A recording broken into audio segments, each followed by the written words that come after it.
Сәлем, сіздермен бірге Брайан Трейси.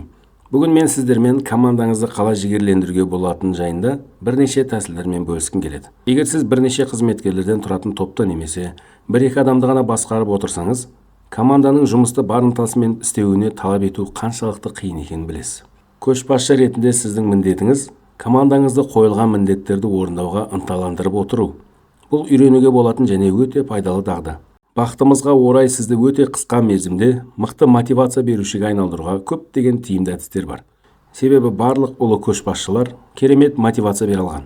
Біріншісі, ынтымақтастықпен құрылған орта. Алдымен сіз команда ішінде ынтымақтастықпен бірігіп жұмыс істеуге жағдай жасауыңыз керек. Қызметкерлер өз жұмыстары бағаланатынын сезінгенде, олар жұмысты әлдеқайда жақсы атқаратыны дәлелденген. Айлық жұмысқа келуге себеп болса, жұмыс маңыздылығы мен бағалануы қызметкерлердің бар күшін салуына себеп болады. Сондықтан командаңыз өзін үлкен істің бір бөлшегі ретінде сезіну үшін ортақ іс пен бірлік ортасын құрыңыз. Екіншіден, неліктен деген сұрақтан бастаңыз. Бұл туралы миллиондаған қаралым жиналған танымал видео бар. Адамдарға істеп жатқан жұмыстарының неге маңызды екенін түсіндіріңіз. Олардың жұмысы басқаларға қалай пайда әкелетінін көрсетіңіз. Үшінші, командамен ортақ мақсатпен бөлісіңіз. Қызметкерлер не үшін жұмыс істеп жатқанын түсінбесе, өз-өзін ынталандыруы қиын. Сондықтан сіз миссияңыз бен болашағыңыз туралы бөлісіңіз. Оларға біз сенің көмегіңсіз бұл іске жете алмас едік деңіз. Немесе сенің үлесің бұл жобаның сәтті болуы үшін өте маңызды деп айтуы жеткілікті. Бұл өте үлкен мотивация береді. Төртіншіден, командаңызға позитивті кері байланыс беріңіз. Жұмыс барысында аздаған мадақтың өзі адамды жігерлендіріп жібереді. Командаңыз жақсы жұмыс істегенде оларды мақтаңыз. Мен өз кеңсемде қызметкерлермен сөйлесіп, олардың не істеп жатқанын сұрап, жетістіктерін мадақтаймын.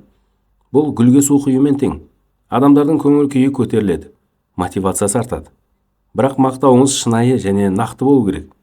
Себебі жалған немесе жасанды мақтауды адамдар бірден сезеді. Бесінші, әр адамға жеке көзқараспен қараңыз. Әр қызметкерді не ынталандыратынын түсініңіз. Мысалы, біреулерді достықтан құралған жарыс алға жетелейді. Басқаларға бәсекелестік ұнамайды.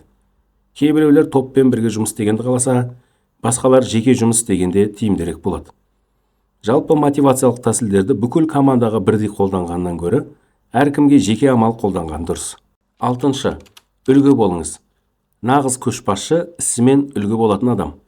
Мен бірде Африкада Альберт Швейцармен кездескен едім. Ол 91 жасында күні бойы жұмыс істейтін. Аурухана салып, адамдарға көмектесіп, жүк көтеріп, тамақ таситын. Оның бұл әрекеттері көпке дейін ұмытылмады. Егер сіз ерте келсін десеңіз, өзіңіз ерте келіңіз.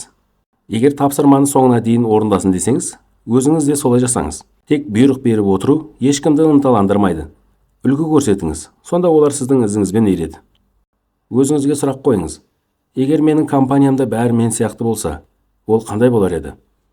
Жетінші, жеке даму мүмкіндіктерін беріңіз. Көптеген қызметкерлер өздерінің дамуына жағдай жасалатын ортада жұмыс істегісі келеді.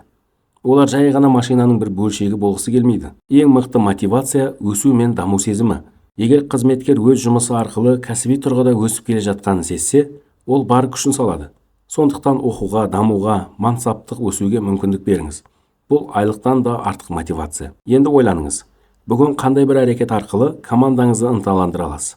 Ол әрекетті кімге бағыттайсыз? Егер бұл видео сізге пайдалы болса, арнаға жазылып, лайк басыңыз және достарыңызбен бөлісіңіз.